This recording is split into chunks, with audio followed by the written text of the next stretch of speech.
Battleground tahun 2006 ini, dimana sebenarnya film ini merupakan film pendek yang ditayangkan di televisi. Ya mungkin kalau di kita semacam FTP, hanya saja FTP di negara barat digarap lebih serius yang hasilnya hampir menyerupai film layar lebar yang sesungguhnya. Penasarin? Langsung saja pasang handsfree, simetriskan posisi bahan, kencangkan celana dalam, selamat menonton dan...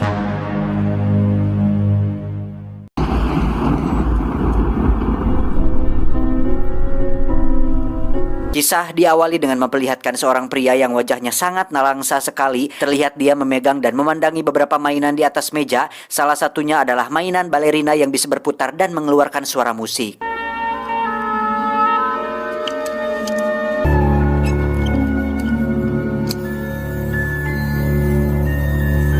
Pria ini bernama Hans Morris, seorang pemilik perusahaan mainan terbesar yang produknya sendiri hampir tersebar di berbagai belahan dunia, di mana Hans Morris bersedih oleh karena baru saja kehilangan sang ibu yang sangat dicintainya, di mana sang ibu sendiri merupakan seorang pembuat mainan yang menginspirasi Morris untuk bisa sesukses seperti sekarang.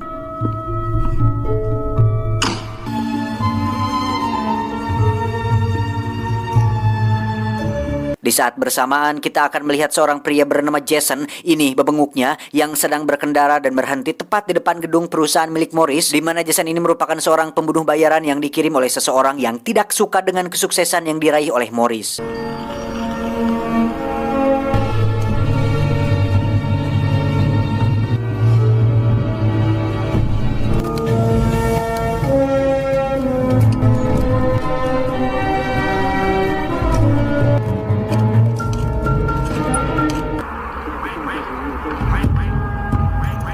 Sama seperti Baba Yaga alias John Wick, Jason melakukan pekerjaannya secara senyap dan muncul secara tiba-tiba dengan menembak mereka menggunakan peluru bius. Barulah ketika sudah selesai dengan penjaga, Jason pun masuk ke ruangan Morris menggunakan pistol sungguhan untuk membunuh targetnya yang dia sama sekali tidak tahu apa dosanya.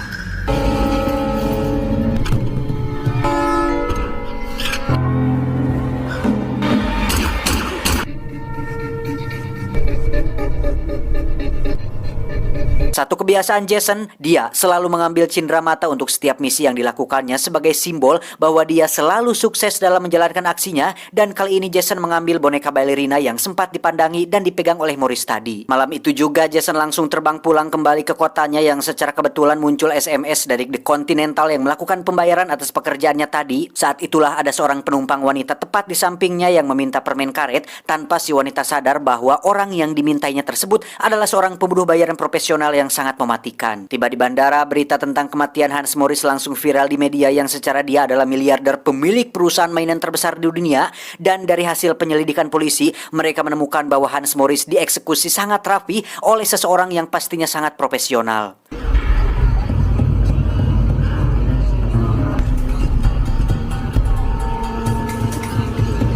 Ketika naik eskalator, di situ ada seseorang yang membawa mainan di tasnya. Entah apa yang spesial dengan misinya kali ini. Mungkin hanya sugesti akibat kelelahan, tapi Jason merasa seolah sedang dipandangi oleh beberapa mainan, termasuk mainan bangkong yang ada di lobi apartemennya.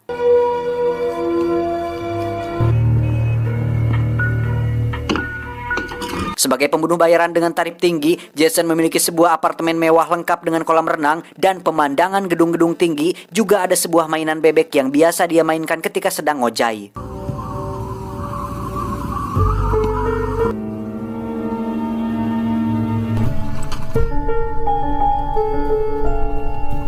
Selesai mandi, Jason pun mengambil mainan balerina lalu meletakkannya dalam lemari pajangan yang di situ terdapat banyak sekali cindera mata dari para korbannya, sehingga bisa disimpulkan bahwa sudah banyak sekali orang yang telah Jason bunuh, dan fakta bahwa dia sengaja mengoleksi benda-benda tersebut menandakan bahwa Jason tidak pernah menyesal dengan apa yang telah dia kerjakan. Singkat cerita, malam pun tiba. Ketika Jason sedang tidur lelap di sofa, dia pun dibangunkan dengan suara bel dari mbak pelayan yang mengantarkan sebuah paket berupa kotak. Sebagai orang yang waspada dan terlatih, Jason tentunya tidak begitu saja langsung mengunboxing kotak tersebut karena bisa saja isinya adalah bom atau sebuah jebakan yang dikirim oleh musuhnya.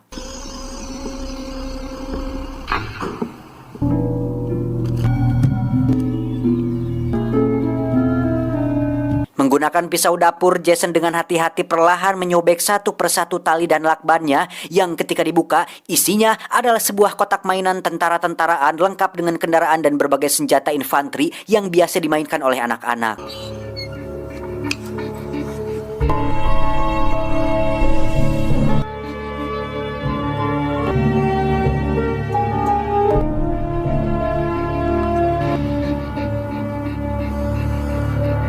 Entah siapa yang mengirimnya dan bagaimana orang ini bisa tahu alamat tempat tinggalnya, Jason tidak mau ambil pusing dan memilih untuk pergi ke dapur sambil minum Coca-Cola.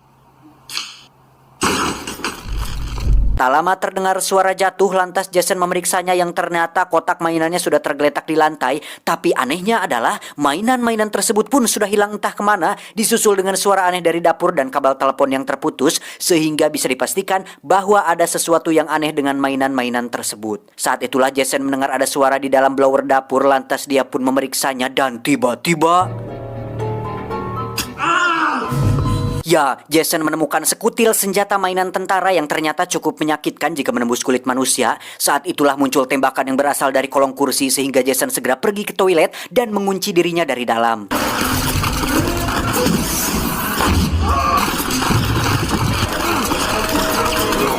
Yang menarik adalah, walaupun sebagian besar peluru yang ditembakkan terbuat dari plastik dan mainan, Jason tetap mengalami luka dan kesakitan, sehingga ukuran tidak bisa menjadi jaminan untuk Jason meremehkan apa yang sedang dihadapinya saat ini.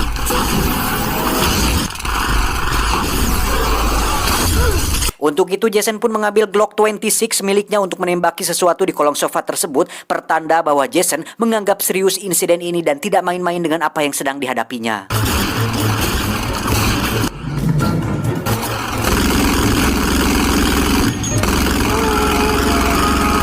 Setelah memborbardir sofa kesayangannya, Jason pun langsung dibuat terkejut saat melihat target yang dia tembaki tadi ternyata adalah mainan tentara-tentaraan yang ada di paket tadi. Mereka semua hidup dan bergerak seolah benar-benar pasukan tentara yang sedang berada di medan perang.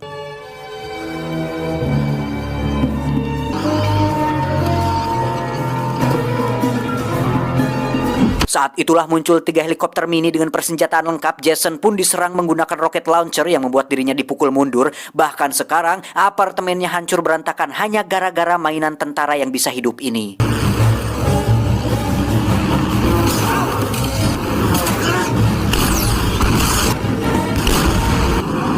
Dan sekali lagi, meskipun mereka semua hanya mainan, tapi luka yang didapatkan oleh Jason jelas tidak main-main. Meskipun lukanya berupa sayatan, lecet, dan darah sikit-sikit, tapi jika lukanya banyak dan tepat mengenai bagian vital, tetap saja itu bisa berbahaya yang lama-lama bisa menimbulkan hilangnya nyawa seorang Jason.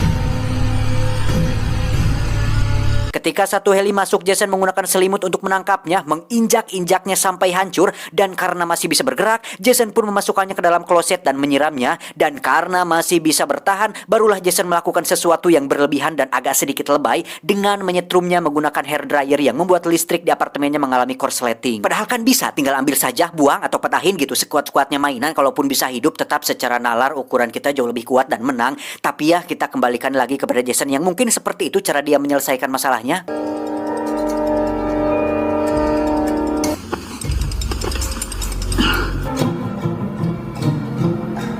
menjahit luka dan menyiapkan tabung spray sebagai senjata, Jason pun mengintip pintu yang langsung disambut oleh mainan meriam yang hampir saja mengenai bebenguknya, sehingga Jason tidak memiliki pilihan lain selain keluar dari jendela dan berjalan di antara tepian gedung yang sangat tinggi.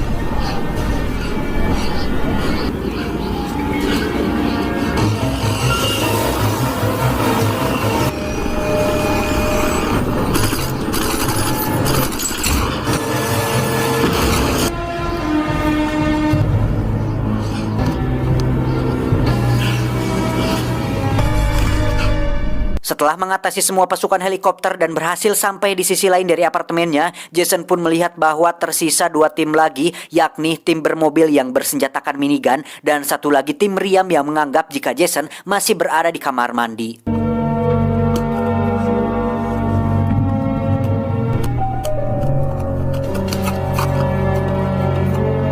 Saat itulah muncul ide untuk mengalihkan perhatian mereka menggunakan mainan bebek yang ada di kolam, di mana saat tim mobil mendekati bebek tersebut, Jason langsung menghampiri tim meriam dan menyemprotnya menggunakan tabung pemadam kebakaran. Dan sambil papaletot, Jason pun langsung mengeluarkan tabung spraynya untuk dijadikan penyembur api hingga membuat pasukan mobil terbakar dan meleleh karena terbuat dari bahan plastik.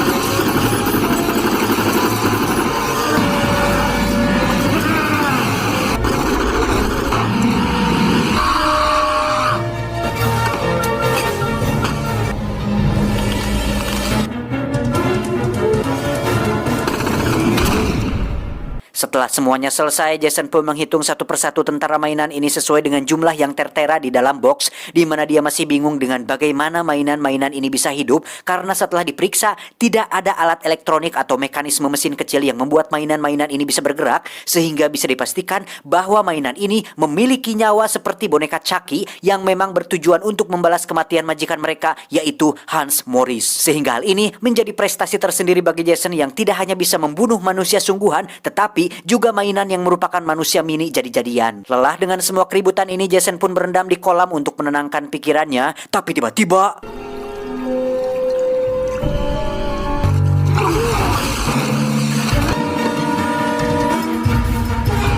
ya, ada sesuatu yang melukai pergelangan tangannya, entah apalagi itu. Jason kemudian segera menjahit lukanya dan mengambil sebuah kartu emergensi untuk meminta pertolongan. Namun karena teleponnya terputus, dia pun naik lift untuk meminjam telepon di lobi. Dalam perjalanan menuju ke lobi, Jason pun mendengar sesuatu di balik dinding lift hingga membuat papan tombolnya meledak, yang dalam kondisi gelap gulita, Jason melihat sesosok mainan yang ternyata masih tersisa satu, di mana mainan tersebut mirip sekali dengan karakter John Rambo, tapi dengan wajah dan bentuk yang menyeramkan.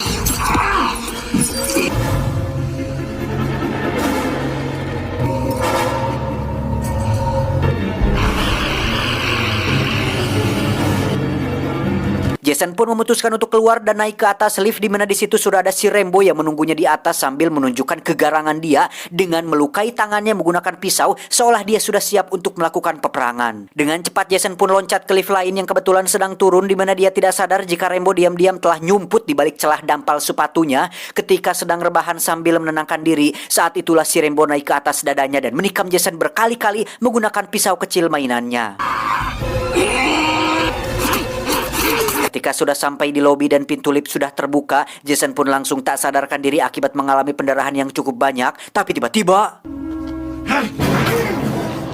ya, Jason langsung menangkapnya dan mendorong Rambo ke arah pintu hingga Rambo hancur terjepit pintu lift tersebut. Jason pun mengambil tas milik Rambo yang ternyata di dalamnya terdapat sebuah bom waktu yang ketika pintu sudah tertutup dan tak ada lagi kesempatan untuk selamat, Jason memilih untuk pasrah dan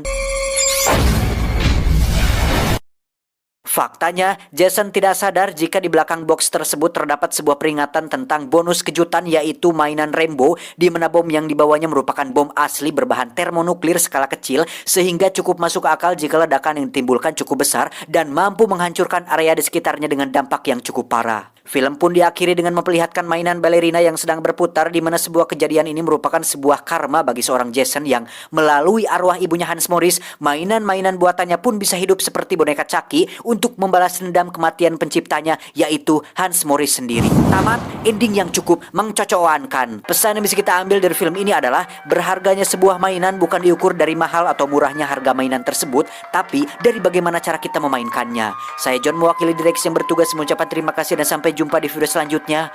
Adios, bubur ayam California. Cuau, cuau, cuau, cuau.